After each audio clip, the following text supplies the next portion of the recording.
Маршал Душек, здравствуйте, с вами Табар Хаджимурадова. Я приветствую всех, кто смотрит Новости 7 на канале Грозный. Все, что случилось за неделю, еще много интересного в нашей программе. Итак, смотрите сегодня.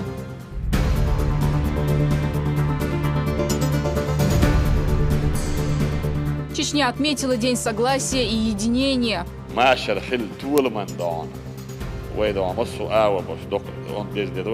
Праздник, учрежденный первым президентом республики, символизирующий конец войны и начало новой мирной жизни.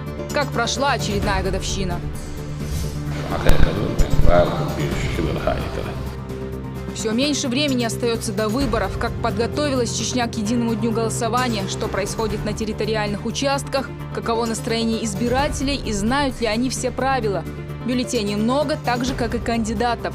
Жаркие дебаты, агитация населения и еще раз о том, как выбирать. Армия-2016. Первое участие Чеченской Республики в столь значимом событии. Форум складывается очень удачно и очень успешно. Второй международный военно-технический форум собрал свыше 1000 российских предприятий и более 80 зарубежных делегаций. Чечня представила учебный центр сил спецназа. Он строится в Гудермесе, и ему нет аналога в мире. Чечня готовится к одному из самых главных праздников ислама – Ид-аль-Адха. Как должен начаться этот день для мусульманина, как правильно совершать жертвоприношение и как вести себя в этот день и в преддверии. Курбан наступает сразу после дня Арафа. Достоинство этого благословенного времени, когда мусульмане всего мира совершают большой хадж. Сезон охоты открылся. Под прицел попадают в основном волки и шакалы. Их популяция возросла, от этого страдают фермерские хозяйства. В каких районах притаилась опасность, насколько опытны владельцы ружей и какие еще хищники водятся в чеченских лесах.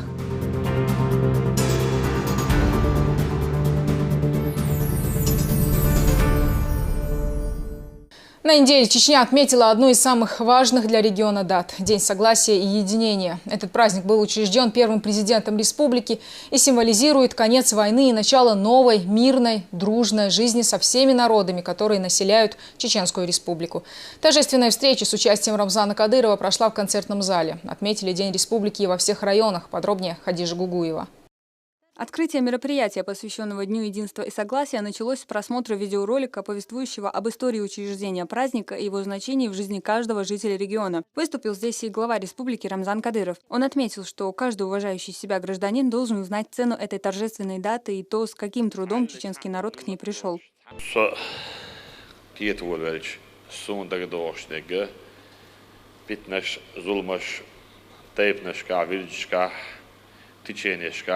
Die adele hoordina oshi admash deutsch hoordina oshi gerstjach admash duchs Baaladon is geleti idan dariti idan sana pridumatin darti idan deutsch darti achi sein balikshan ginag khizag bias adi satadisen don مو دوخشتر أدمش ألشنون صوت حادي جوح نتس ساقوي كوارتوشن دون إز ويش ساوي حاجنش بوخشتون سون دوح الإنسان دشنش أول خيج جناح سون تبينش دوخ بومش فردون نتس حادي نتس سميشن ألشناح يوتو بوغ كودو خيج أوه دادان جرست يا شعبي هرتساجر إشتون ومخ دوخ و تانخ عتسدوش دائما ناوي وقوم وبيحك وين تسلوش دائما ناوي تعبيحك يتقلوش وده شيء تعبيحك وبيصدون شيء بيحك لا تردون إذ خطاوي نوتش غلقح إذ ونوتش لير دوش نعدونه تعاوي بيحك بوتش دائما حيزي نخوي ويدون دائما أبركش أولير نوي هكا مصو أوج أولير نوي زكوان تفير شو يستخدم عندنا شابير جدانا إيش أوقات خلا إز جراي خلا ويدان دائما دانا يجيب لندانا ليلا ليلا خويدان أق ريزلتات هول خلا يرت حيزاش خلا نحبو خلا أدم شادر جدان دي أدري أو شيء لا تيجي يحل إيش وين قد زامنا ووشي لت دانا شق دورش لاتش درك ويدان تعال تعال غلق دوش تعال جنبوش وكم دعوتن دولش ده هون خواتوش ده خان ويهلك درهم خان حوصي عادون غير نجيز دفيد نيات شوش دون هندر شادريجي دون وهندر ويدون حلوال دوش أولش دوشم آلر حلقة أولي سام بونكر شو ولد دوش آلر لسام مزدوك دوش آلر. День Чеченской Республики учрежден в 2002 году, тогда еще главой администрации Ахматом Хаджи Кадыровым. لا عمل عايش دون دراز قبل دول شادون جن حوش خلارتر دونه هور ساعت سو بالقل داخل وعد اللي بعندوش داك ويدونه ريسبوبليكا كونستيتوسيت يتر بعندوش وخلق يدونه شيء خارج من بيت بعندوش تند دون عمل عاش دونه شادير اختي خلارتر دونه دالت بوخ بلن ويشكولش بابا يولر ويدونه بلنيش بابا يولر ويكونستيتوسيت يتر. Глава региона подчеркивает, народ, который хочет жить в мире и согласии, должен изучить ошибки прошлого и извлечь из них уроки, дабы избежать повторения подобных явлений в будущем.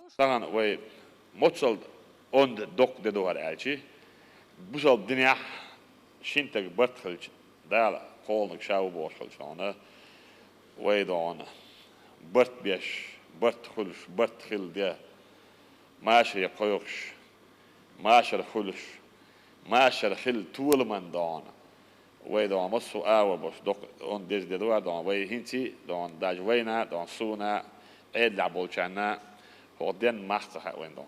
Далее слово предоставили министру внутренних дел Руслану Алханову. Глава ведомства также подчеркнул дальновидность политики первого президента, который утверждал, что только объединившись, чеченский народ сможет прийти к возрождению и развитию своей республики. Самое сложное для республики время первому президенту Чеченской Республики, герою Российской Федерации Ахмаду Абдулхамидовичу Кадырову удалось заложить основу для обеспечения нашего народа. Он знал, что только вместе общими усилиями можно прийти к миру и стабильности в республике. В завершении официальной части выступил министр Чеченской Республики по национальной политике, печати и информации Джамбулат Умаров. По его словам, жители региона располагают всеми необходимыми ресурсами для мирной и созидательной жизни. Вопрос лишь в правильной расстановке приоритетов. Когда мы знаем историю того, как мы смогли собраться воедино, в одном едином порыве согласия, сегодня зная все это и понимая, что о каком вопросе мы сегодня думаем, когда земли у нас столько, хоть отбавляй, только выходи и трудись. Когда веру свою и религию свою мы можем отправлять в самых, я не знаю, великих на сегодняшний день шедеврах мирового архитектурного искусства и зодчества, современного архитектурного зодчества в этих великолепных мечетях, все равно кое-кто из наших детей смотрит в сторону страшного тайфуна на Ближнем Востоке. И сегодня, когда у нас есть земля и вера, сегодня, когда мы получили то, о чем мы даже с вами мечтать не могли на протяжении всей нашей истории, из-за чего мы терпели беды, нам Всевышний Аллах, кроме земли и веры, дал еще кое-что, о чем мы должны его благодарить. Он дал нам национального лидера.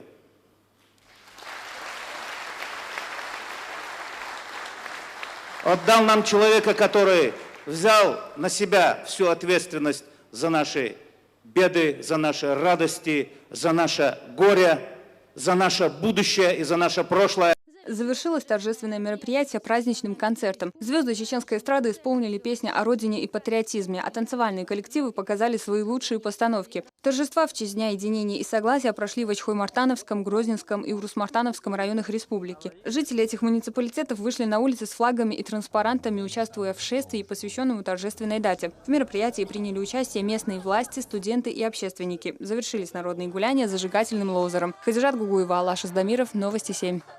Ровно через неделю в Чечне пройдут выборы. В единый день голосования избирателям предстоит отдать свои голоса за кандидатов на пост главы республики, депутатов Госдумы и парламента региона и представительных органов муниципальных образований. 18 сентября свои двери откроют 468 избирательных участков.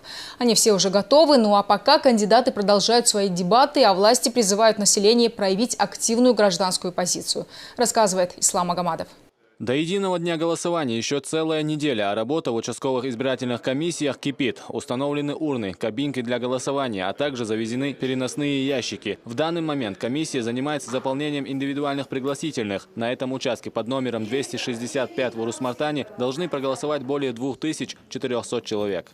В данное время комиссия работает над уточнением списков. То есть всего у нас на участке 2422 избирателей. Мы выявляем из этих списков умерших, фамилии их зачеркиваем, также зачеркиваем фамилии повторяющихся избирателей. Заполняем пригласительные билеты на каждого избирателя. И за 5 дней до выборов каждый избиратель получит пригласительный билет.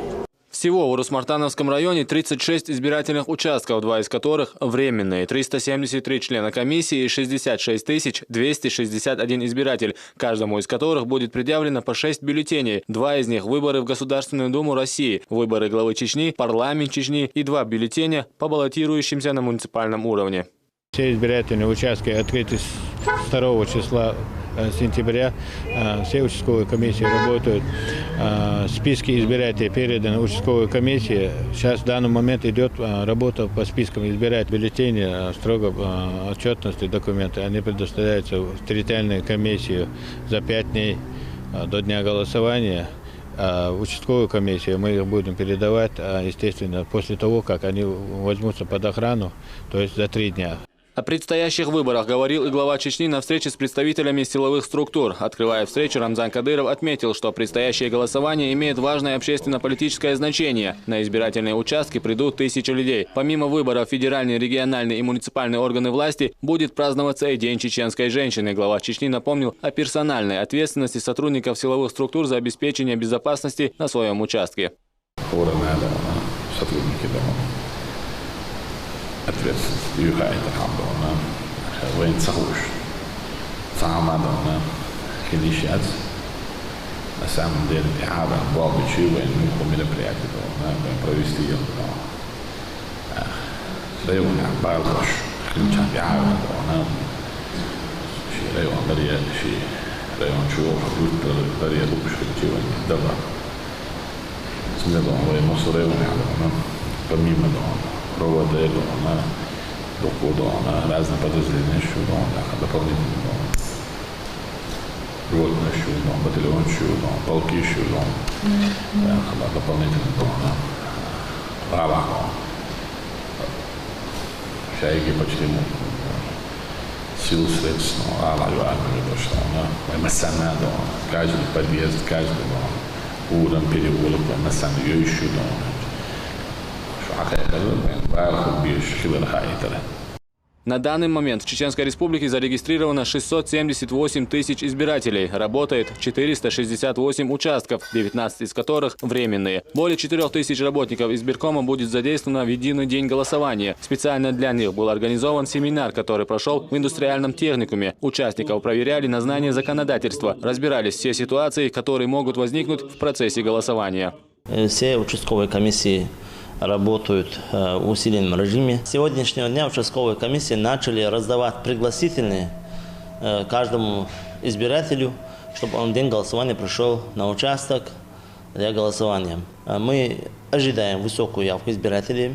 В этом направлении со своей стороны работают и избирательные комиссии, и органы государственной власти работают, информируя избирателей в соответствии с законом. Активно проводятся и встречи с населением. Так, помощник главы Чечни Магомед Даудов встретился с жителями Шелковского муниципального района. Даудов отметил, что в этот день чеченскому народу будет предоставлена возможность самому выбрать свое будущее, показать сплоченность и проявить гражданскую позицию.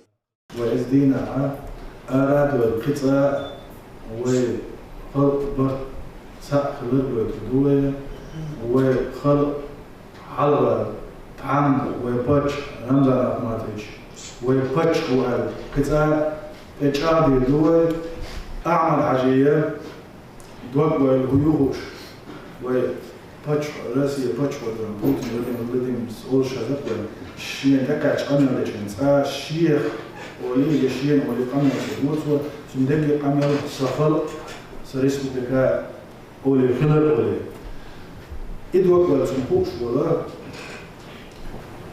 ده قضية مزدوانة رمزاني أي شوخ جدا رمزانة و بچه كيدلي باتر رمزان كيدلي بچانا دين دول ديكونش ديك بلاش أسين توجعت إلشيا بيودش وداخل دو صوتياش مو أصلا يتقلش سياحتي أسي دقرت تجي سون شو ديك ديوان شون خال هنا جه كيف بيرت ديوان وبچ كاجل ديوان تعالى يومنا تعاقوش تايات.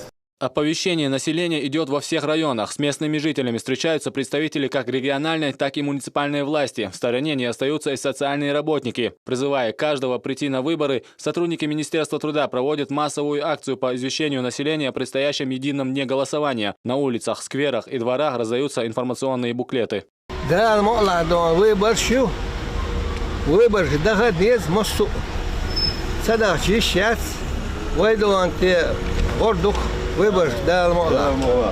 Также на неделе прошли дебаты кандидатов на пост главы Чечни. Гайрсолт Батаев, выдвиженец от одной из старейших партий страны КПРФ, Идрис Усманов от самой молодой политической организации партии «Рост» и Султан Денильханов, выдвинутый от партии «Справедливая Россия», представляли свои программы, которые, на их взгляд, должны изменить жизнь избирателей к лучшему.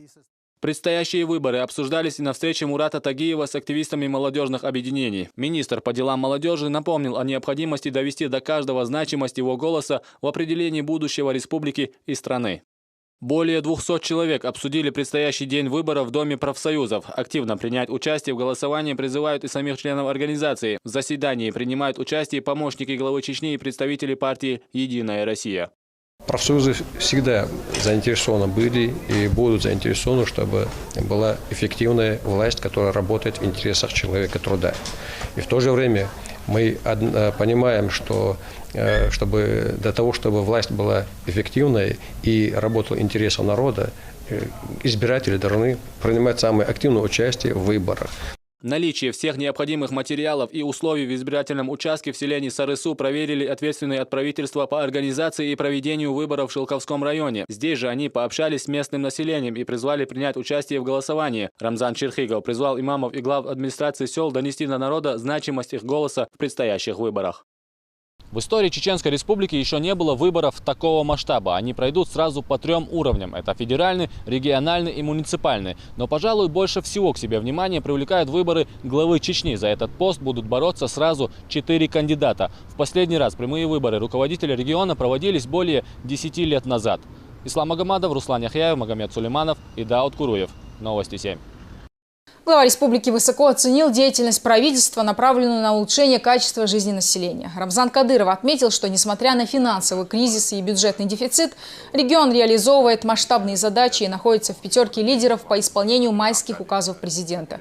Проводится работа по повышению заработной платы муниципальных служащих. С января следующего года она станет самой высокой в СКФО. При этом глава призвал министров усилить работу. Он подчеркнул, что в развитии экономики огромное значение играет сельхоз. Необходимо увеличить число подсобных и крестьянско-фермерских хозяйств.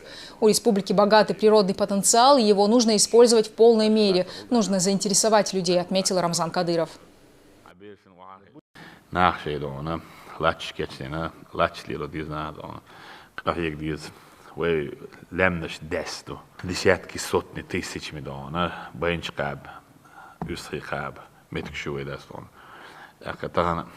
Как бы мы ни хотели, тигр ахчады, миллиарды das ich kurstaat is en dolomstaan. Daar is een is situatie dan wij kojaal, jullie toch jullie letnas, wij lilo dendo, je sport, je letnas loopbost, abol, je spook wij dat na. Nu wij hins dan letnas gaat toch dik met je kartu lilo. Jan Kopas, nu wil golelo dan, zanimaat de lijst voor te gaan dan, zes gezegd van dat golelo letnas doe wij dan. Dan hoor dat благоприятный дождь, там благородный дождь, а мы das noch. Ja, let daar dan, wij krijg dies, krijg laat aan, wij seminars doen, wij peer помощь dan, оказати людей dan, по программе сахалчи dan, даже спорт dan, разные dan, программы что wij na dan, na krijg al dies wij. На неделе глава республики представил нового руководителя Курчелоевского района. Исполняющим обязанности главы администрации назначен Магомед Хаби Ибрагимов. Действующий глава Асланбек Айдамиров баллотируется в депутаты парламента. Рамзан Кадыров отметил, что Ибрагимов за годы своей службы в команде первого президента показал себя настоящим профессионалом и выразил уверенность, что он достойно применит эти качества на посту главы администрации района.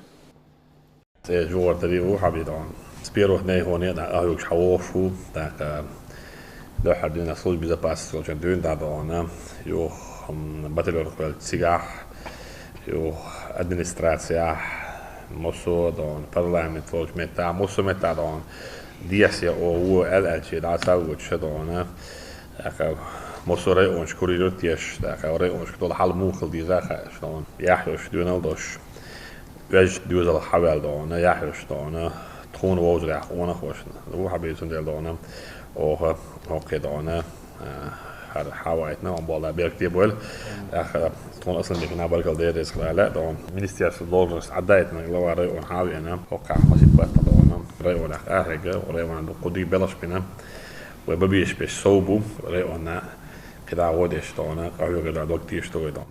Магомед Хаби Ибрагимов выразил благодарность главе республики за доверие и обещал сделать все возможное для блага муниципалитета. Здесь же Кадыров высоко оценил работу бывшего руководителя, добавив, что Асланбек Айдамиров сумел вывести Курчелоевский район в ряды динамично развивающихся. Он пожелал ему успеха на выборах и призвал всех собравшихся проявить в день голосования активную гражданскую позицию.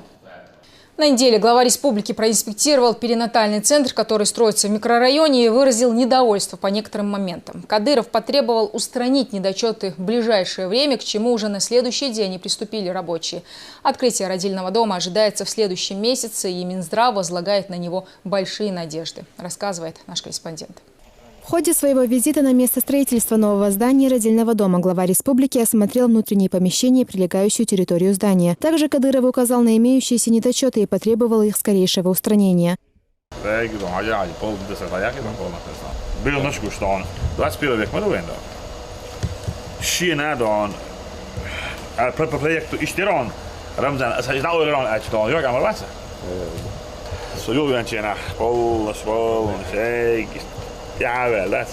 Монтажные работы здесь начались на второй день после приезда главы. На данный момент выполнена лишь небольшая часть нормы. Однако рабочие планируют не затягивать с ремонтом. Его завершение ожидается до 20 сентября. Открытие формы и подводка труб тоже были открыты. А после приезда главы замечания начали работать. На строительной площадке задействовано около 100 человек. Слаженная работа по устранению нарушений ведется в 2 смены. Сейчас, в данный момент, ведутся работы по скрытию видных труб, а также по устранению тех замечаний, которые по дефектам линолеумным полам и так далее. А также начаты работы по монтажу лечебных газов. После визита главы республики стройплощадку посетил министр здравоохранения Ильхан Сулейманов. В свою очередь он отметил положительную динамику работы строителей, задействованных на объекте, а также значимость наличия данного перинатального центра в регионе. На данном этапе активно занимаемся тем, чтобы запустить родильный блок вместе с детскими койками для новорожденных. Дело в том, что для республики это имеет огромное значение. Мы, к сожалению, в нашей республике имеем самые высокие показатели младенческой смертности, которая имеет тенденцию в настоящее время к снижению, но запуск этого корпуса, этого блока позволит нам сделать большой шаг в этом направлении. Родильный дом рассчитан на 250 коек, в их числе оперативно-гинекологическое отделение на 60 мест. Кроме того, здесь будет функционировать диагностический центр, способный за день принимать до 350 пациентов. Мы будем здесь оказывать помощь всем беременным женщинам этой республики, не только беременным, но и с патологиями беременности. У нас здесь будет 5-этажный корпус, где будет отделение патологии беременности, где будет физиологическое, также ведение родов. Отдельный корпус обсервационный у нас на 3 этажа. Надо отметить то, что у нас будет здесь отделение патологии новорожденных, куда будут приниматься все дети со всей Чечни с патологиями. У нас есть также будет детская реанимация, куда будут также принимать всех детей из Чечни на выхаживание.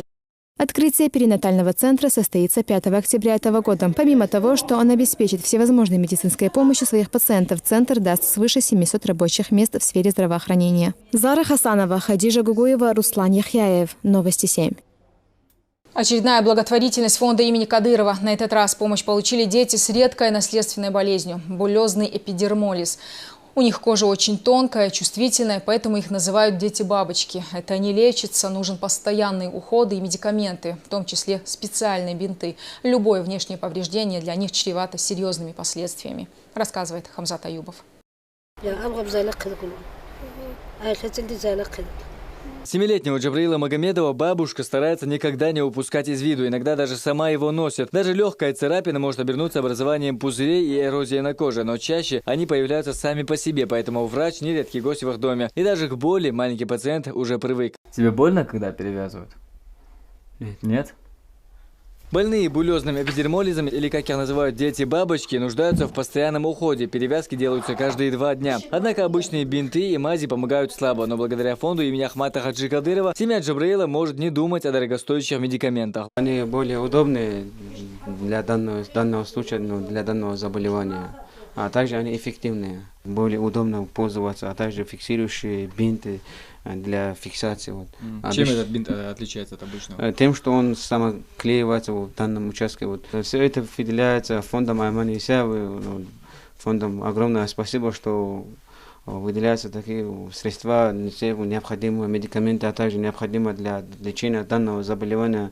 Мы очень благодарны за то, что у нас заболели в высокогорном селе, а также в отдаленном месте, если их за счет своих средств покупать, это, как сказать, невозможно. Это очень дорогие препараты, а также эти эффективные препараты в аптеках, в других случаях просто так найти очень трудно. Недавно в республике побывали представители благотворительного фонда «Дети Белла». Это организация, которая помогает больным с синдромом бабочки. Гости продемонстрировали специальные медикаменты и показали, как правильно ими пользоваться. В свою очередь, местный фонд имени Ахмата Хаджи Кадырова выкупил необходимые лекарства и специальные бинты для всех больных эпидермолизом в республике с запасом на полгода. С самого рождения Джабраил страдает этим недугом. Поначалу нельзя было даже в широкую пижаму одевать его, потому что пузыри были слишком большие, сам не мог даже переворачиваться на кроватке, не мог нормально есть. Мы всегда покупали лекарства за свой счет, и это было вдвойне тяжело. Фонду Кадырова мы очень благодарны. Теперь у нас есть все необходимое для мальчика. Как все же хорошо, что есть такие люди, как Аймани Несиевна, которым не безразлична судьба нуждающихся в помощи. В селе Кинхи, кроме Джабраила, еще один ребенок, страдающий этой болезнью. Маленькая бабочка Патимат Хабирова готовится пойти в школу, однако перед тем, как выйти, обязательная перевязка. Дистрофическая форма – это данная форма, которую увидели данной девушке. Часто встречается то, что поражается кожа, а также поражаются ногти, волосы, а также может встречаться поражение внутренних органов даже. Полностью болезнь не излечивается, чтобы мы лечим, чтобы шрама не осталось, чтобы рубцов на теле не было. Но если в свое время наказанная помощь, то рубцы, эти шрамы, чтобы не остались. Наличие достаточного количества необходимых препаратов для семьи Хабировых стало настоящей радостью. До сих пор, а девочка болеет 11 лет, они еле находили деньги на приобретение лекарств, а тем более после смерти главы семьи 3 года назад. Это с рождения уже, когда я исполнился годик, уже появились болячки такие. И они обнаружили, что у него такая кожа тонкая и вот так выходят болячки. Ну, при перевязке ног, рук чуть больно говорит, но она терпит.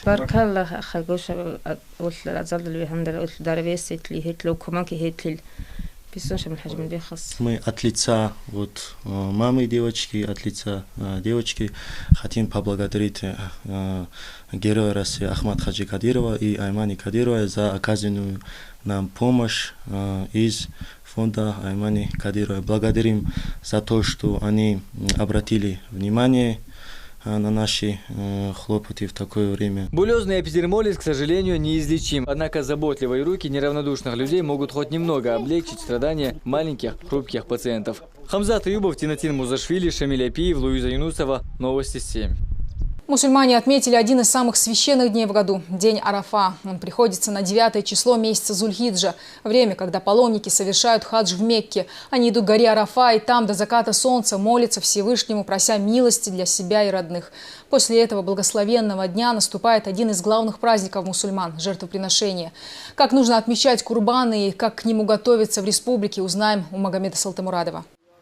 Зуль-Хиджа – один из 4 высокочтимых запретных месяцев мусульманского календаря, в течение которых Всевышний запретил войны и конфликты. Первые 10 дней этого месяца считаются особенно ценными. Время, когда воздаяние за благие деяния увеличивается многократно. Его значение невозможно переоценить. Один день поста в этот период приравнивается к 1 году. Одна ночь, проведенная в служении Аллаху, приравнивается служению в ночь Лайлатуль Кадар.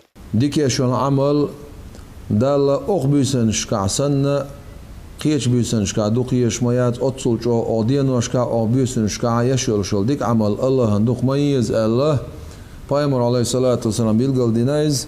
9-й день месяца Зуль-Хиджа, Арафа, который в этом году приходится на 11 сентября, считается одним из самых важных дней в исламском календаре. Паломники восходят на одноименную гору и просят Всевышнего мира, благополучия и укрепления мусульманской уммы. دعنا ولد درشتو دعاء ديك درشتو دعاء عرفت دينا دين درشتو دعاء دعون الله وتعرفت عقول بالبوش والويبرجي حاجة يا سير كارت عال شو وقول كارت عبادة فرز لا مزد سجى سلطي عيوشو كارت عمل دعاء دري لا إله إلا الله وحده ولا شريك له له الملك وله الحمد وهو على كل شيء قدير بوش الذكر دري كارتك حقين دوتسجع إيش تتعوجون سنته دعاء در إيش تذكر در قاست الدنيا آخر يوش دعاء نشتري. В день Арафа желательно держать пост. Это сунна высокочтимого пророка Мухаммада, саллаллаху алейхи вассалам. В достоверном хадисе, переданном муслимам и другими мусульманскими учеными, говорится, что когда пророка спросили о посте в день Арафа, он сказал: грехи того, кто будет поститься в этот день, смоются за предыдущие и последующие годы.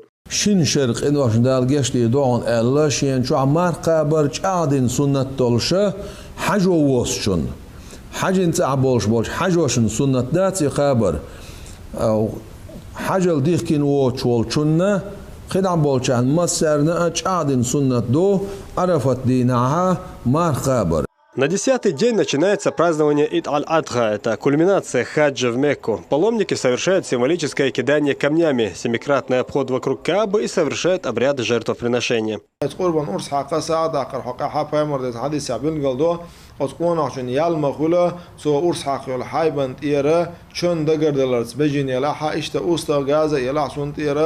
ترغي دقر دلرتاني سنت ديكنيش دع يازونش دع دو الدي اندو اذا ايش تدلجر قاش يلش المتك دعملوت سو وصحابا ارسق سنت ادم لا وحقاش الحلقه دلجر قاش يلش المتك دعملوت سي دين الناني سيتين اهلون تير ال انيه دعم مسر نقاشن بشخر دو ال ونعش بيامر عليه الصلاه والسلام قويتين دو اذا تاع يستغى شي يستغبينه تاع شيتين اهلون تير بش تاع يستغى درجيش أمتن تربينا إلشنا عليه الصلاة والسلام. دزودة أقيح كل شيء جو عادتنا درجة دقيقة أقول دزودة دو.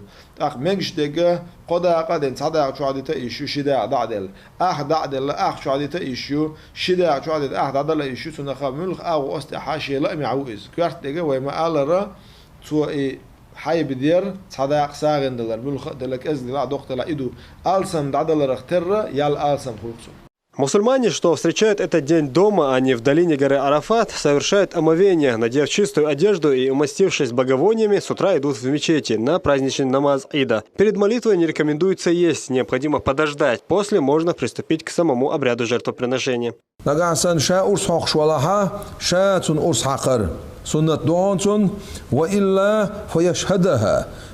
شاء أورس حق شوتش سو قبر بكلونا أورس حقه نأخذك حلالات ترسون الدوانسون. نبقى توشول شو يقرب ديشي وقع يال دعقوش يال تابول عليناخ وطير دول تابول شارع يال هردين والشون خل وقع طير دول إيشين دقيقة عدو زلاحة داس ديش مثلا داس ديشي وقع طير دورشتوش أو ديك تقبل قال ديك شيء كيوش ديك داس ديشي وقع طير دورشتو يدين يال خل شو Обряд жертвоприношения уходит вглубь веков, во времена пророка Ибрахима, мир ему, которому Всевышний велел принести в жертву своего сына, чтобы испытать его веру и богобоязненность. Этот обряд имеет глубокий сакральный смысл и полностью расписан в исламе. Заколоть можно верблюда, быка, барана или же козу. У животного не должно быть каких-либо явных изъянов, которые могут повлиять на качество мяса. Поэтому нельзя приносить в жертву хромых, слепых или же больных животных. Необходимо строго соблюдать все эти условия.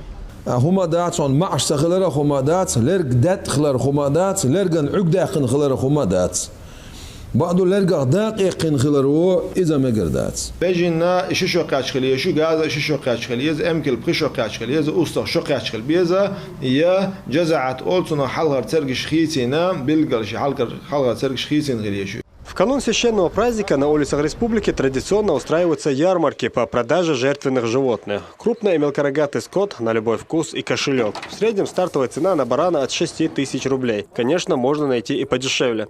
مالني خاطر واش الغرخاد وزيد زعب باترك سقط ذات خارج يتش سنه خلايته لا يسخنا لهم مدات يسخي غاز يسخي توش يسخي دو تاعجن ну сон сайн мега сайкисни ажсон жим дезугейти. Руслан старается ежегодно проводить обряд жертвоприношения. К выбору животного подходит тщательно. Решил заранее прикупить, чтобы исполнить сумму в первый день священного праздника. مرد старый, герсен док праздник ечмовать. Иштоно хуздо адам дил дихдел.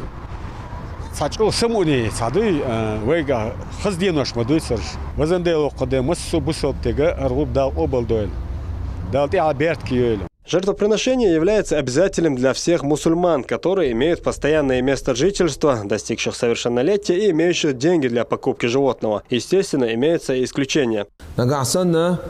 دي قرت اعدلاح سن غرب دير سنة دات غرب دير سنة دات بوچن معنا سنة غرب خير دات بو معندو ويشتا تو أصدقاء قرداس إمجور دولش تلعسون نون قلو خير يولش يعتا يواسون يولو يولش يعتا يبورب داقن دول تو يتسنجر بورب شنخوش تلعسونجر بورب دولش دول تو قرب دا مجردو دقا إساغ إندعسيق مجردوز. Тем, кто по тем или иным причинам не в состоянии провести этот обряд, фонд имени Ахмата Хаджи Кадырова ежегодно предоставляет такую возможность. В рамках благотворительной акции малоимущим раздают десятки тысяч голов скота по всей республике и далеко за ее пределами.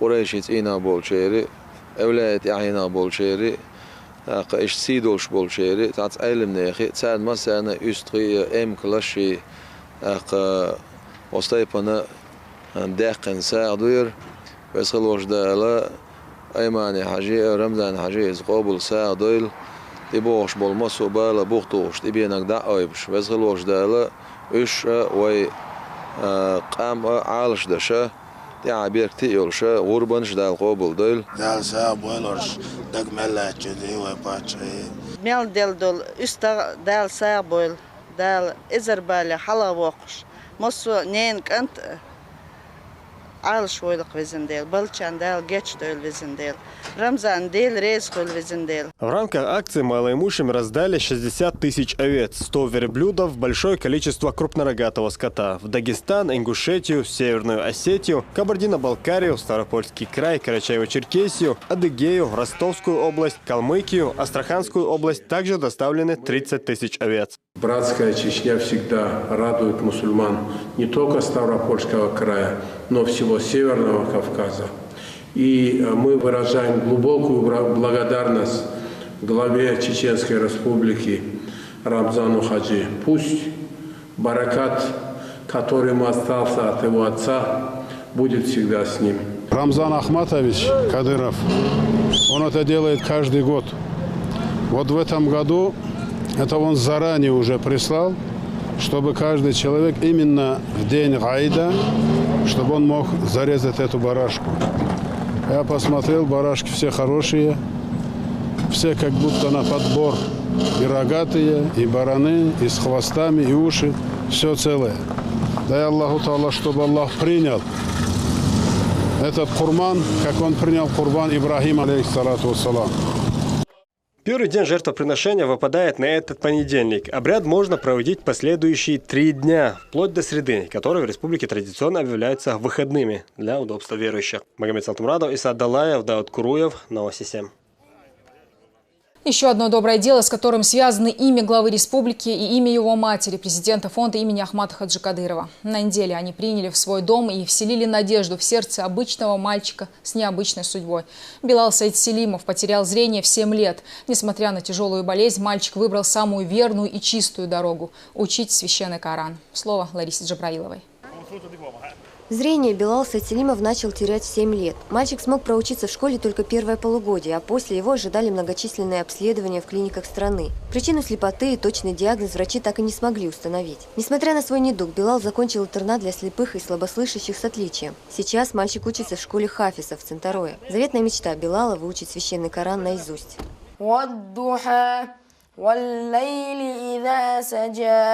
ما ودعك ربك وما قلى وللآخرة خير لك من الأولى. Начать обучение в школе хафизов он смог благодаря помощи Рамзана Кадырова. Сегодня Билал принял приглашение главы республики и отправился в дом Кадыровых в Центарое. Здесь он пообщался с Аймани Несиевной.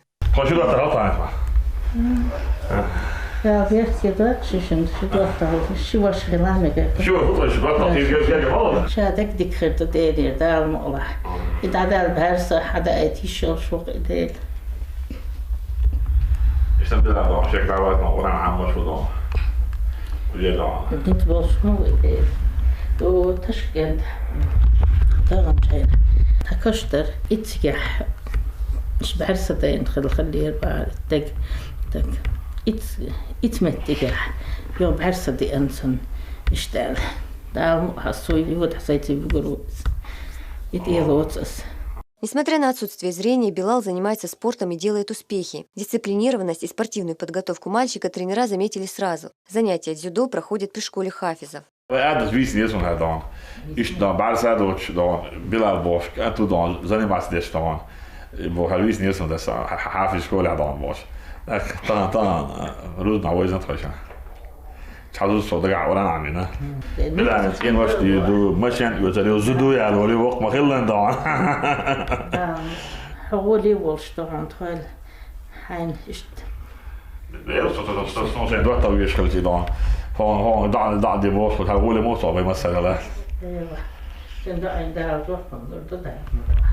Билалу сегодня посчастливилось испить воду из священной чаши пророка, да благословит его Аллах и приветствует. Воду мальчику налил сам Рамзан Кадыров.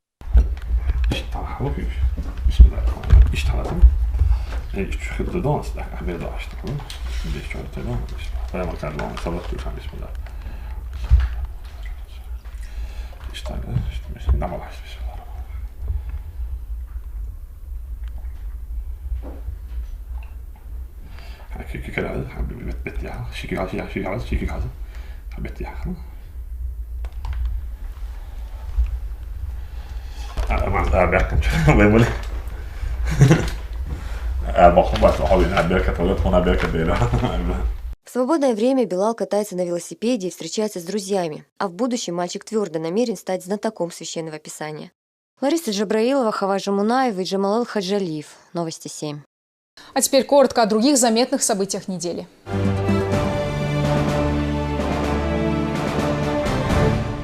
Станция скорой помощи получила 13 новых машин от главы республики. Рамзан Кадыров отметил, что это хорошее подспорье, так как 70% автопарка Минздрава считается устаревшим. Он также добавил, что важно правильно эксплуатировать транспортное средство и вместе с тем повышать профессионализм работников. Кареты скорой помощи оснащены всем необходимым. По словам министра, до конца года планируется приобрести еще 40 машин. Глава республики поздравил с победой волейбольный клуб «Грозный». Чеченская команда обыграла воронежский «Кристалл» в матче предварительного этапа Кубка России в зоне 3 со счетом 3-1. Игра прошла в спорткомплексе «Олимпийский». Рамзан Кадыров выразил благодарность руководству, тренерскому составу и игрокам. «Грозный» одержал вторую победу в 2 играх и вышел в лидеры турнирной таблицы с 6 очками. Воронежцы располагаются на 4-м месте. Вместе с семьей глава республики посетил Центароевский заповедник. Он занимает площадь почти 700 гектаров. Здесь обитают пятнистые олени, кабаны, верблюды, южноамериканские ламы и другие животные и птицы. Некоторые из них занесены в Красную книгу. Их популяция увеличивается с каждым годом. В заповеднике для них созданы все условия.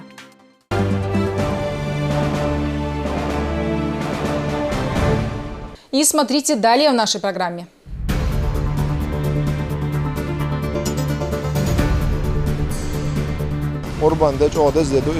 Чечня готовится к одному из самых главных праздников ислама – Ид аль-Адха. Как должен начаться этот день для мусульманина, как правильно совершать жертвоприношение и как вести себя в этот день и в преддверии.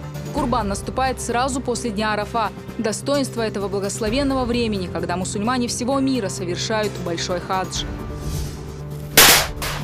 Сезон охоты открылся. Под прицел попадают в основном волки и шакалы. Их популяция возросла, от этого страдают фермерские хозяйства. В каких районах притаилась опасность, насколько опытны владельцы ружей и какие еще хищники водятся в чеченских лесах.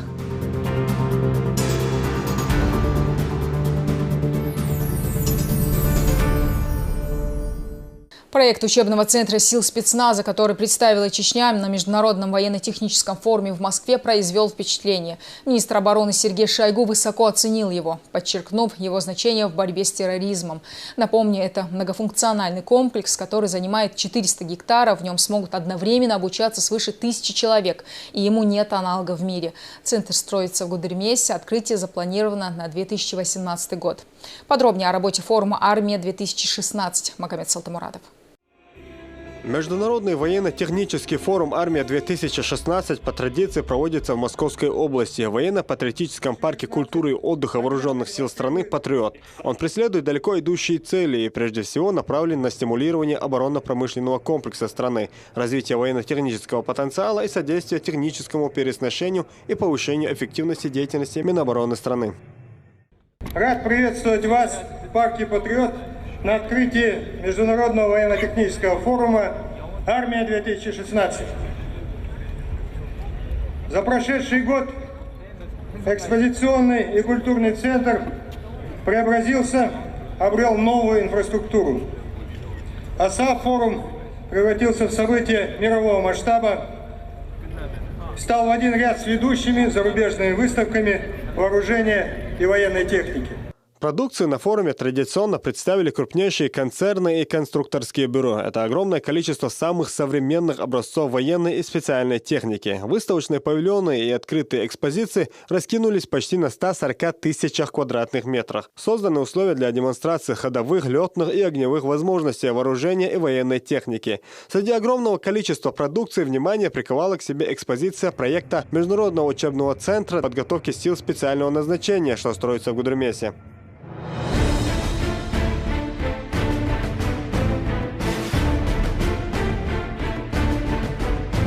Международный центр представляет собой многофункциональный комплекс из 95 зданий для выполнения различных задач. Строится целый тактический городок для отработки антитеррористических учений. Один из крупнейших в мире крытых тиров. 2 взлетно-посадочные полосы, вертикальная аэродинамическая труба. Для нас это очень значимо. Это очень актуальное событие не только для нашего региона, но и для всей России. Потому что о нашем центре уже знают очень многие специалисты. Не только в России, но и за рубежом. К нам постоянно и на почту, и в соцсети, и по разным каналам звонят, спрашивают многие специалисты по тому направлению, по другому направлению. Хотят пообщаться, хотят взаимодействовать.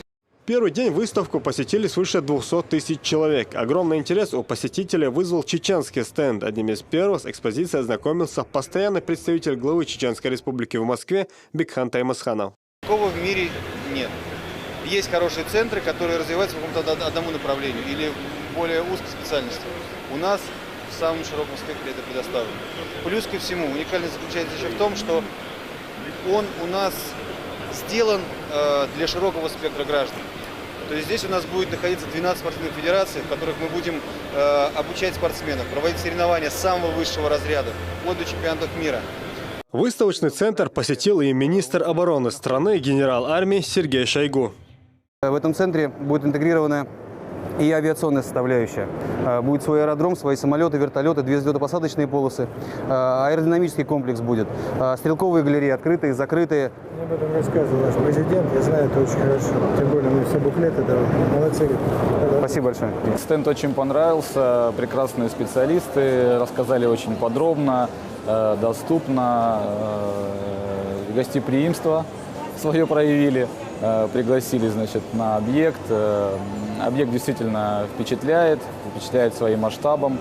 В центре планируется осуществлять комплексную спортивную подготовку региональных и национальных сборных команд по различным дисциплинам и проводить спортивные состязания мирового уровня. Образовательную лицензию, которая дает право преподавать и проводить семинарские занятия, центр уже получил.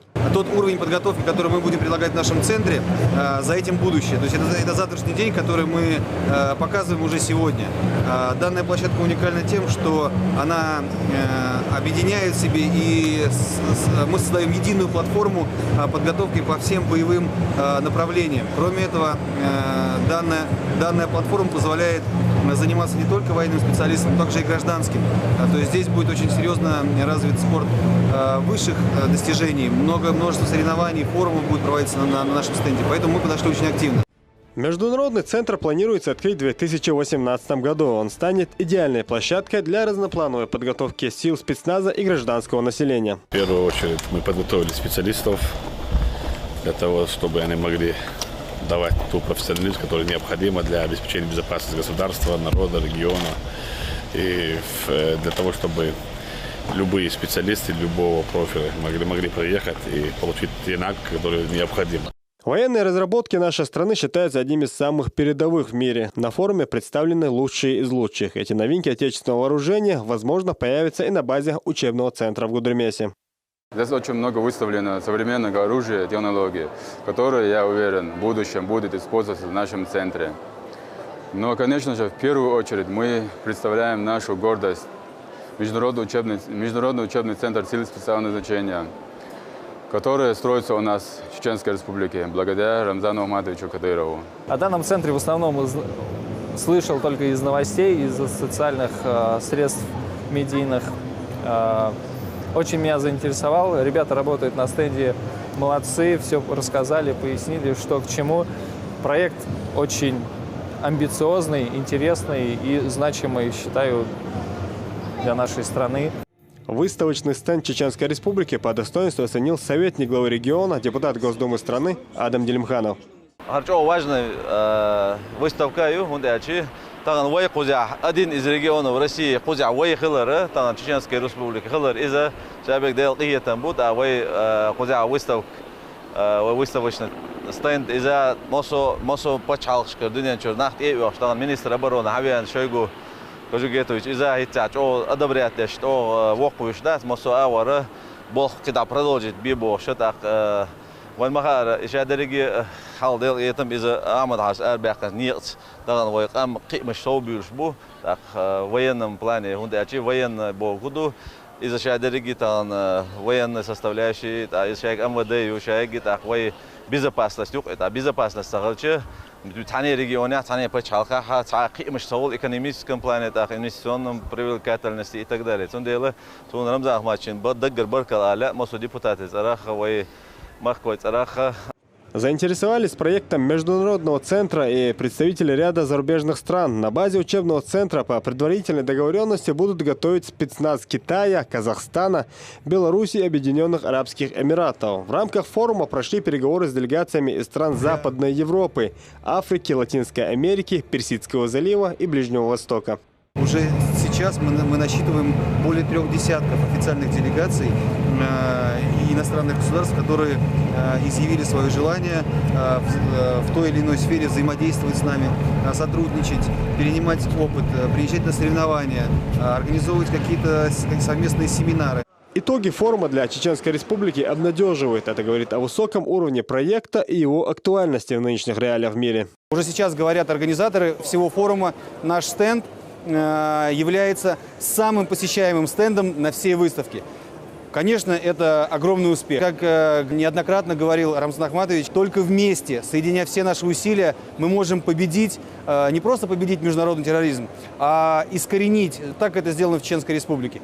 И вот военные специалисты иностранные, они об этом и говорят, что у вас уникальный опыт. Мы хотим тренироваться и заниматься в России именно у вас в центре, именно в Чеченской Республике. Форум длился ровно 1 неделю. В последний день работы состоялись соревнования по страйкболу и военно-историческая реконструкция Ельнинской операции 1941 года, которая считается одной из первых наступательных операций Красной Армии в Великой Отечественной войне. Магомед Салтмурада, Алхазур Каримов и Дауд Куруев. Новости 7. В Чечне открылся сезон охоты. Любители пострелять могут поехать в Шелковской район и поохотиться на хищников. В последнее время местные хозяйства страдают из-за набега волков и шакалов. Их популяция резко возросла, говорят в охотуправлении, поэтому в лесах муниципалитета то и дело раздаются выстрелы.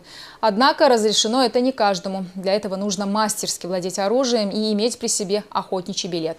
Все подробности узнаем у Ислама Магомадова. Оттуда мы загон делаем. Отстреливаем только хищников. Шакал, волк. Косулю пропускать, кабана не стрелять.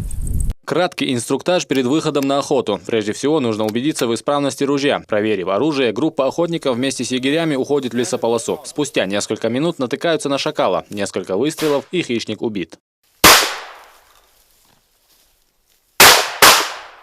В настоящее время идет отстрел хищных зверей. В большинстве случаев это волк и шакал. В последнее время их поголовье резко увеличилось. От таких соседей страдают прежде всего фермеры. Да и на человека шакалы могут напасть с легкостью.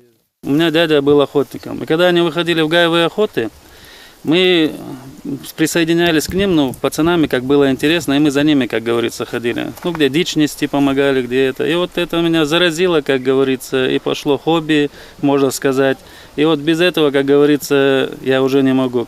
В Шелковском районе на территории 294 тысяч гектаров зарегистрировано 169 охотников. Помимо этого работают 11 егерей. Также есть и особо охраняемая зона площадью 1300 гектаров. В прошлом году работники охотуправления Шелковского района заняли первое место по результативности. Сюда входит и составление протоколов, задержание браконьеров, конфискация оружия и многое другое. Очень много развелось хищников у нас сегодня в районе, даже в Шелковском районе. Вот, в основном Шелковской район занимается овцеводством, скотоводством, как вы знаете. Сельское хозяйство здесь очень сильно развито. Но мы проводим отстрел по возможности. Сейчас в данное время, конечно, очень тяжело, жарко, трава высокая, стрелять хищников очень тяжело. Но несмотря на это, мы проводим отстрел хищников. Вот уже 3 года и Саша Милов занимается фермерством. У него большое поголовье крупно- и мелкорогатого скота. Куры, гуси. Огороженная территория не спасает его хозяйство от нападения хищных зверей. Ночью, вечером даже бывает здесь, шакалы часто вот по кругу ходят. Покоя не дают. Бывают случаи, нападают. Бывает, козы загрызают или баран. Бывает и птицу. То, что им попадется. Совсем недавно открылся сезон охоты, в связи с чем спрос на приобретение охотничьего билета возрос. Тем более сейчас появились билеты единого федерального образца без ограничения срока. Помимо выдачи разрешения, управление охотничьего хозяйства занимается еще и охраной и воспроизводством объектов животного мира, водных биологических ресурсов и среды их обитания. В большинстве случаев реки и водоемы загрязняются несанкционированными мойками машин частников. Также промышляют и браконьеры. В отношении нарушителей охотоведы могут применять наказание по 6 статьям административного кодекса. Наши егеря, охотоведы наделены полномочиями, единственное, что составлять протоколы на нарушителей, выявлять, задерживать, составлять протоколы. Егерь и охотовед имеют право, задержать нарушителя, произвести досмотр, личный досмотр, досмотр автотранспорта, проверить оружие у них. В случае отсутствие, у него разрешение на право хранения, ношения оружия, изымать в отдельных случаях оружие, и составлять соответствующие материалы. Для охоты необходимо не только разрешение, но и опыт. Нередко были случаи, когда напальники подстреливали друг друга. Лишнее движение или направленная не туда мушка может кончиться бедой. Именно поэтому новобранцы несколько месяцев охотятся с профессионалами. Ислам Магомадов, Магомед Сулейманов, Алаш Аздамиров. Новости 7. Наш следующий репортаж о женщине, которая воспитала 13 детей, 49 внуков и много поколений школьников, работая в системе образования. За ее плечами 50-летний стаж. Жумана Слаханова до сих пор педагог, которого ценят и уважают не только в родной школе. Она носит почетное звание заслуженного учителя и является обладателем медали НСИ. Об образцовой фамилии Хадижа Гугуева.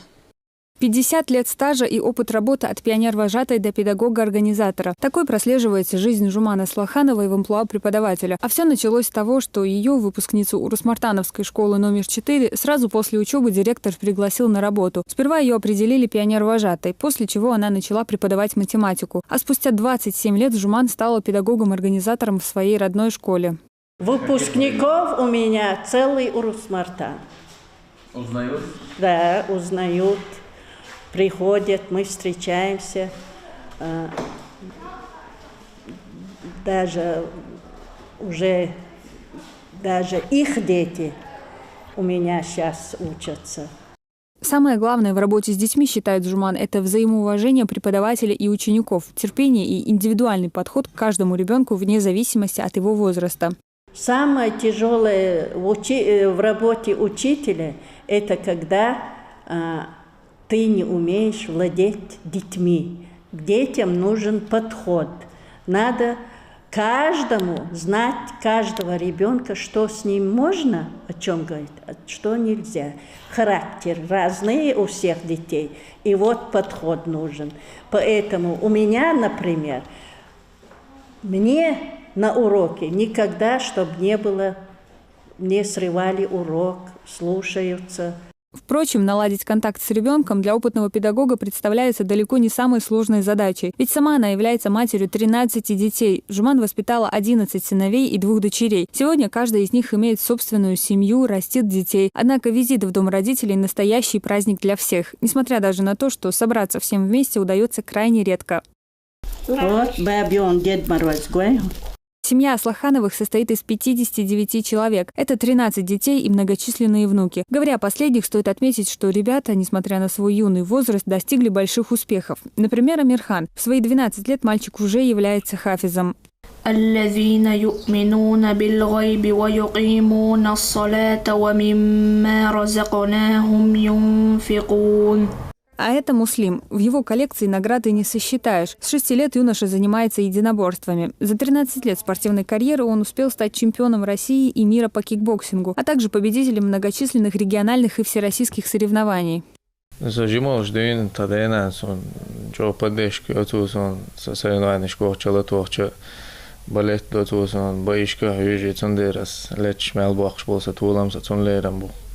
Заслуги Жуманы Аслахановой как в работе, так и в воспитании детей отмечены главой республики Рамзаном Кадыровым. В 2011 году он удостоил женщину звания «Заслуженный учитель», а год спустя вручил медаль Нейнанси. Помимо этого, на каждую знаменательную дату Жуман в обязательном порядке получает поздравления от руководителя региона. Я вот собираю, берегу, не выбрасываю. Вот. А на какие даты их присылают? На День чеченской женщины, 8 марта. И День матери. Семья Аслахановых известна в республике как одна из самых многодетных. Родители прививают своим детям любовь к родине, уважение и почтительное отношение к окружающим. А в этом году Аслахановы участвуют во всероссийском конкурсе «Семья года-2016» в номинации «Многодетная семья». Сегодня мы становимся свидетелями мудрой политики главы Чеченской Республики, героя России Рамзана Ахматовича Кадырова, нацеленной на развитие Института семьи, материнства, отцовства и детства. В связи с чем Министерством труда, занятости и социального развития Чеченской Республики недавно был объявлен конкурс «Семья года» для участия во всероссийском конкурсе «Семья года». Считаем, что данная семья достойно выступит на всероссийском конкурсе и уверенно займет первое место. Впереди еще несколько отборочных этапов и зрительское голосование. Однако Аслахановы настроены оптимистично и надеются только на победу. Хадижат Гугуева, Руслан Ихяев и Дауд Куруев. Новости 7.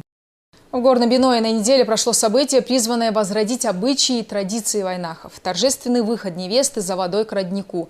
Только в этом случае невест было 9. За день до этого, благодаря помощи фонда имени Ахмата Хаджи Кадырова, 9 пар создали семьи. Всех их поздравил глава республики, который также в Биное принял участие и в открытии скульптурной композиции, символизирующей чеченскую женщину, хранительницу домашнего очага. У многих народов мира отношение к источникам воды как к святыне. Они часто становились местом ритуальных обрядов или знаковых встреч. К ним относится и один из послесвадебных обрядов – вывод невесты на родник. Возрождая вековые традиции, такую церемонию провели в селе Биной. Место это выбрано тоже не случайно. На мосту Ахкетай установлен барельеф в честь крепкой семьи, историю к возникновению которого рассказал министр культуры Чеченской Республики Хошбауди Даев.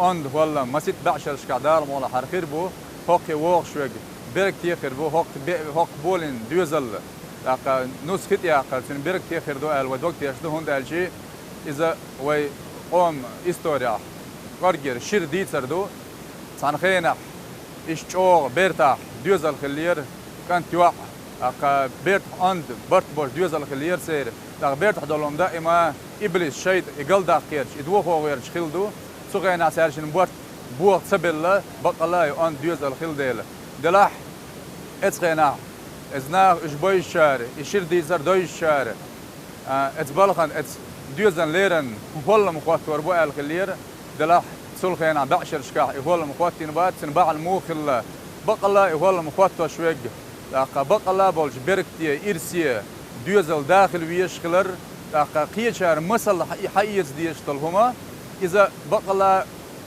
خارجين شاريخ يقر خارجين خل ديشخلر طبعا دالدق وغولا وباتشخور رمزان حاجز مدنين ليرن مدني ينجدن ليرن هر هولا مخواتا بنا تاخوك طبعا دوحر خد داخل كيجي وكل بالن بول ديوزل نان وخير باش بول ونوي نسري إس نوسيو إسيا özden gölü qiyar çıkar bel oy bolş daldıqla qoy vel paçqo sinberkti örsarqiyatda bolş idi har hoqit bolş bu tadar mola ve dog teştuq ho berkti irsi hollum ya don't fit ya kan yol nus taqa hoqar dabul bel düzel baqala berkti khirbu ho hollum ya baqala deli daudina deli dikniya sates bolş bol düzel hollum irsi khirbu ala. Считается, что вместе с живительной силой, присущей воде, молодая жена приносит в новую семью мир, удачу, счастье и благополучие. Об этом говорил и глава Чечни, специально приехавший на мероприятие.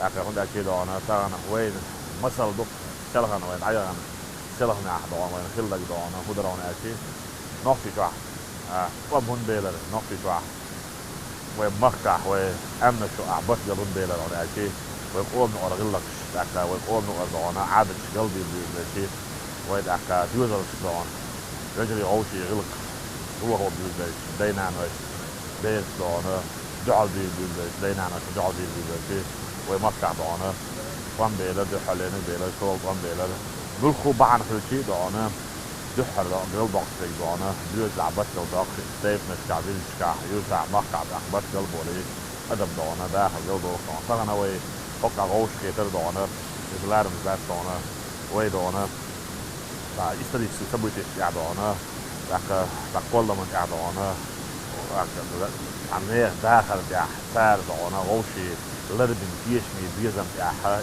تيشمي بيزم خلون شكاح تاع لربر بعد دوش خلون تاع تارقينا يزدل دعنا ديوزل دعنا بعشر لبع شي تاع المثل الاخر الحبو والخلاص دعنا استياحه دعنا تاع بلوغ الخلم دعنا يبقى عنده شويه دعنا اوش كده تاع نوق دعنا بين اخر بيت دعنا هذا دعنا الوقت توتي بقول دعنا اخر بوس دعنا حنا واخلص ايدنا متي جواره بين دعنا هقع ويا هالمتجة خزمتجة على هقع ويا هذا ويا عجوز بالقلم هقع بالجلد يعني ويا بوا دعنا هالخزل دعنا بوا دعنا عادي مش متى نقطة خزل هقع تشتري خزل شيء صوت نفسه بعد كده دعنا باش خواء بس دعنا لكن مثلا أنا دعنا حبيب أنت متى بالدنيا أنت نوقع حتى قوالة شيء دعنا خزمتجة دعنا سندي الله دعنا أجري دعنا خش متى دعنا أجري يسمي دعنا أجري ميرس دعنا يوش دعنا ديز من جوزن الله ويا بالقلم دعنا إذا دعنا طبعا وين مدني دعنا يمكن دلوا بلع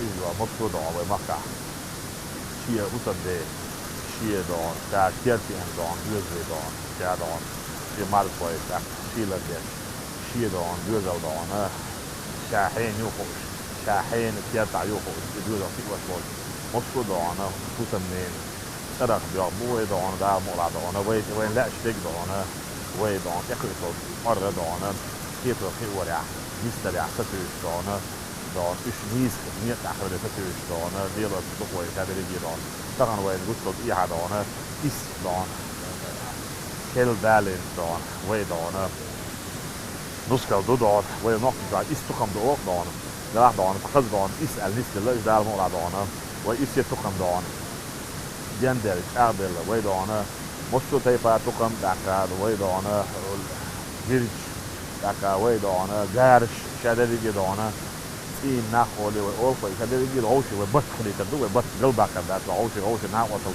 دعونا شادري وجأنا أشتغل روشي برتاح داخل تفوت ويدعون Рассказал Рамзан Кадырове о том, какое место занимает женщина в чеченском обществе. По его словам, именно на плечи прекрасной половины ложится ответственность за воспитание детей и сохранение домашнего очага.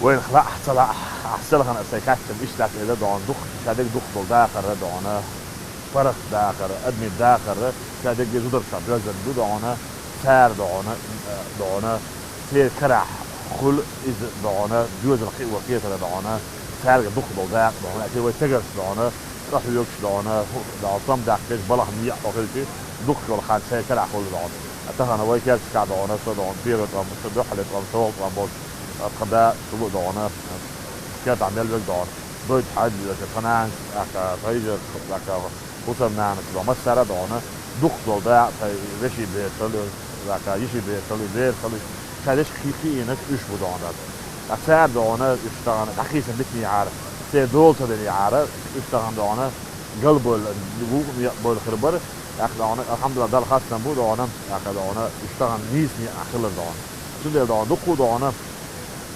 دعوات ولي دعونا قد إيه دعونا زوجين دعونا بيخ عدوه داس دعونا داس دعونا أتقل داس الجزء دعونا بيخ عدوه داس شو دعونا وين دعونا مقلع وين دعونا مسارات حمية نقدر دو وين داخل إلسي خليه وين ماخ دعونا وين موق مارش خليه وين أم إلسي خليه وين ده يغلق وين دعونا مقلع يهني كل لا دعونا إيش دعونا ديت إيش قاعدة وين ليلة دو دعونا بيرد خزغلة ومحري دعونا ويدعونا بوخ مخولي لاشتغل ويكويش دع لوزر الوقت نفسي وقت لوزر بيوت كينا خدي عوضينا كيشن بيت الله يوقت دع لوزر يا لوزر يحلصق يترحم إنش حلها يولا شخصي على الحمد تغن ما يزدوش ويدعونا أخ وآدو دعونا أولي دعونا دوش بكي دوش دعونا خدي دع الله يوقت دعونا يزد دعونا خلال الحمد الشاخيق الخيق دعونا سين غيرهم لوزر عدالة كيوتر مكسي على الحمد دعونا واحد على حلقة يقول لنا دعوان شيء باش خصوص الله دعوان إيش يحيى يز أنت الله دعوان كذا دعوان ده بيزوج دعوان يا بخ بيسقط دعوان فوق فكيك دعوان يز دعوان تهنا ويا دعوان جوست لهم دعوان ده دعوان ويا تعرف دعوان وش غير دوال ده دعوان وموت وش مجينا دوال أو جوست إلز دعوان إلك شو مسلو إلك شو مسجين دوال بالخوب عن ليه ضخ ويا دعوان تبدأ تغن ليه طبعا دعوان ويا هوك دعوان بيابا ولا مو يعني لازم كيش من بيزمن دوزن إذا بصوا القوامة مقطع بعيران زمن استرجل زمن إيو زمن شمل زمن دعنا بص كيش مية ميرز بيزمن دعنا يعني بيار بقوي دار مولا بصوا زوجنا بصوا أونا سنا بصوا بيرنا دعنا أنت نايو أنا دار مولا دعنا فوقي حمل بول بيج دعنا يعني روش ملكي ده بتأحد لك دعنا بير اللي خليه سافر شوي يعني حاول أنت شوف يعني إستوري دعنا يعني هيس لا كنا وقع بوح هيس ناخر بدعنا هون بيعبو مو بيعبو على خدمة تجوا دعنا يعني يهود يعني هو تجشين دعنا مستو تجر بلغة دعنا خليه أوريد دعنا يعني أسا دعنا سين بوش أهون دعنا ونصي أم دعنا وقع بيو جدا بلغة دعنا دعنا Затем все 9 невест, свадьбы которых были сыграны накануне при поддержке благотворительного фонда имени первого президента, по очереди спустились к роднику и набрали воду в кувшины, после чего молодой человек по традиции выстрелил в лепешку, брошенную в родник. Этот древний обряд сегодня забыт во многих селах, но для желающих сыграть свадьбу, придерживаясь национальных традиций, созданы все необходимые условия. Исмина Гацаева, Алаш Аздамиров при поддержке пресс-службы главы республики. Новости 7.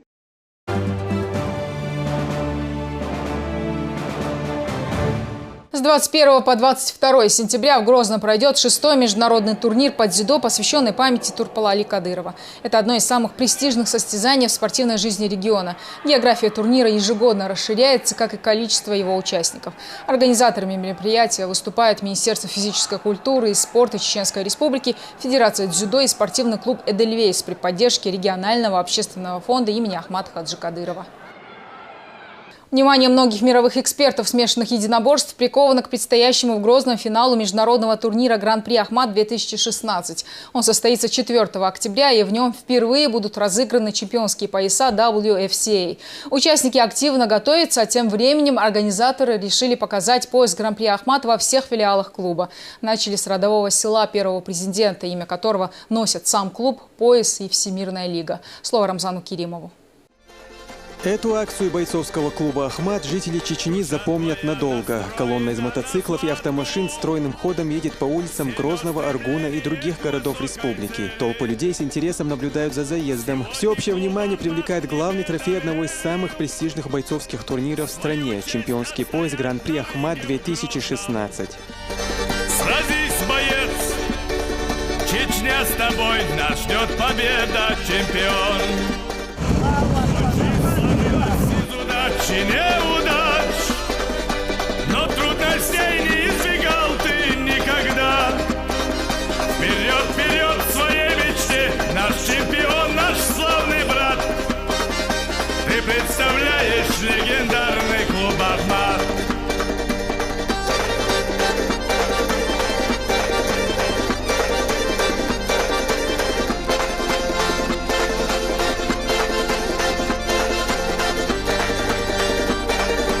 Удача любит смелых и выносливых.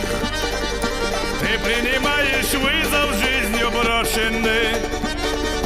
Ведь сильных духом выбранных судьбою свели сегодня, чтоб проверить волю. Сразись, Нохчо! Чечня с тобой, нас ждет победа, чемпион. Хоть жизнь сложилась из удачи, неудач,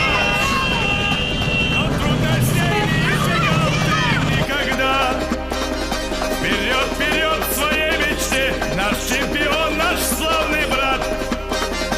Ты представляешь легендарный клуб «Ахмат». Конечным пунктом сегодняшнего заезда стал Цинтарой. Перед первой школой села собрались сотни жителей. Сыновья Рамзана Кадырова, Ахмат Эли и Адам торжественно пронесли чемпионский пояс, демонстрируя его всем собравшимся.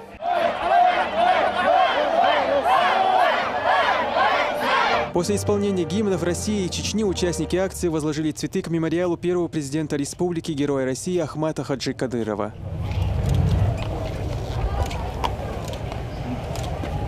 Здесь же перед собравшимися выступил Хасейн Кадыров. Помощник главы республики подчеркнул важность предстоящего финала турнира Гран-при Ахмат-2016 и отметил, что проведение соревнований подобного масштаба – это результат курса первого президента республики Ахмата Хаджи Кадырова, который призывал чеченцев показывать свои способности на спортивных аренах.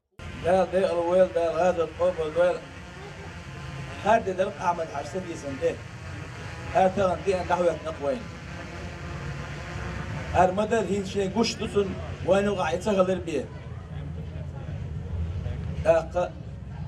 وين أمن وين تقاد قاعد تغلر كيبر سيدو تغلر هر دي بويس خلر هو دنيا جح مصر مأح دوزر دولش قور دولش تغلر هر دي أحمد دي بويس وين سيديش دم ديزر إبهان دولش وأحمد حاجي ويدوقك أنت بليخن شيء سمعت عدي الليخ هنا ويتن سيدا ديز سي مودا ديز نوحش الأعداء كتر ديز بوي بويس طولن باقش قوسها قوش ويتس بويس انتستو نخل ديز دام والأخير دو إيش دا قيا بيرتي ويل. Следующим слово взял президент бойцовского клуба «Ахмат». Абузейд Висмурадов в своей речи отметил, что чеченские спортсмены на предстоящем турнире будут бороться до последнего.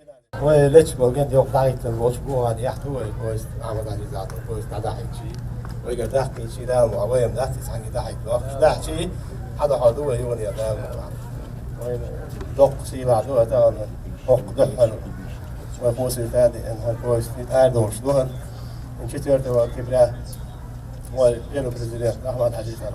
Лечь больше, финале был, больше. Да, молодец, элли год, дох бутердат.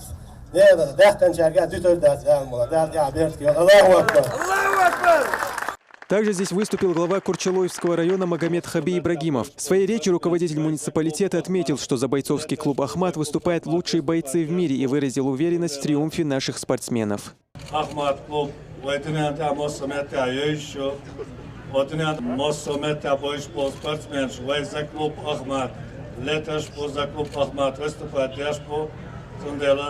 Сидишь и пояс, варалош, кадавай спортсмен. Завершилось мероприятие зажигательной лезгинкой. В танцевальный круг вышли сыновья Рамзана Кадырова, Абузайд Висмурадов и бойцы клуба «Ахмат».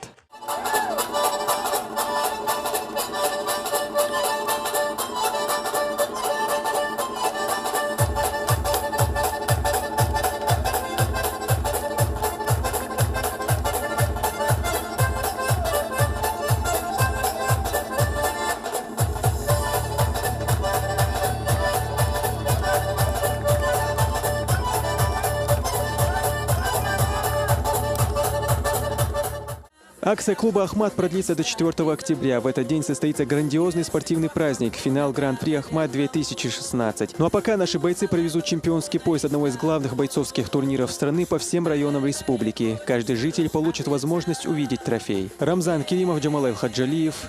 Новости 7. На автодроме «Крепость Грозная» завершился 4-й этап чемпионата России по дрэг-рейсингу. В турнире приняли участие 24 профессиональных спортсмена. Гонки проводились по 3 классам. Организатором стала компания «Drag Times», которая уже более 6 лет занимается проведением соревнований российского и европейского уровней. Сам чемпионат проводится под эгидой Автомобильной федерации страны. Трасса автодрома является самой быстрой в России. Всего специально переоборудованные автомобили могут достигать скорости около 400 км в час. По мнению экспертов, дрэг-рейсинг – одна из самых популярных и зрелищных дисциплин автоспорта. Участникам соревнований необходимо за максимально короткое время преодолеть дистанцию четверть мили, то есть чуть больше 402 метров.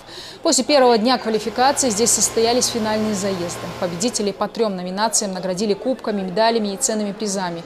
Стоит отметить, что «Крепость Грозная» не в первый раз принимает этапы чемпионата России по дрэг-рейсингу. И с каждым разом, по мнению организаторов, на трибунах появляется все больше зрителей, что означает популяризацию автоспорта в республике.